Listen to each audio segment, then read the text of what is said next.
So Britain has one of the lowest levels of productivity anywhere in Europe, anywhere in the G7.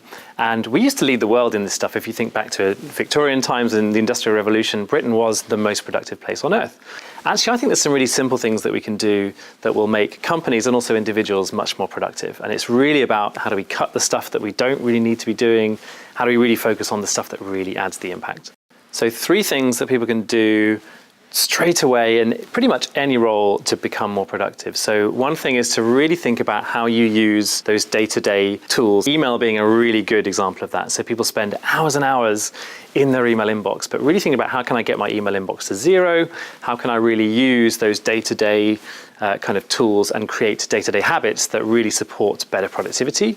Second thing you can do is really think about not just having a to-do list, but having a second brain. So taking that one step further, your mind is a really great place for making decisions and having strategic thinking and being creative, but trying to remember everything that you have to do, the mind is not very well set up to do that. The third thing I would say is don't think at all about managing time. Totally focus on how you manage your attention. Attention is a much more precious resource than time. Thinking about the energy that you have at certain times in the day and making sure that those are the times in the day when you're really focused on the most difficult stuff or the stuff where you most add value is going to be the thing that makes the difference.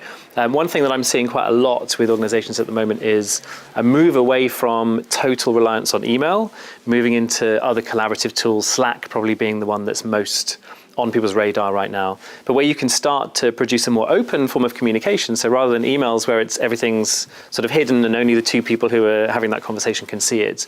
And we often find that the thinking that you apply around the mindset of one person to be more productive can really rub off. So if you've got one person really thinking about keeping their inbox at 0 or really focusing in on how to define success in a certain project or a certain meeting, then it starts to rub off and everyone starts going, well, I want to think like that and start to apply some of those techniques across the rest of my work as well.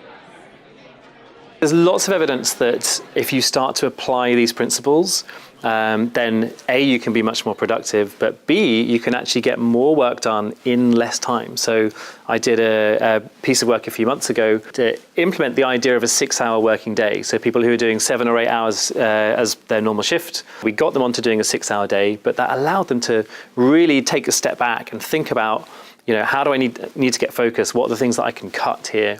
And what they found at the end of this experiment was actually profit went up, not down. So you got people doing less hours, but actually making more profit at the end for the business. And actually focusing on productivity and the impact that we create is really what's going to make us successful in our roles.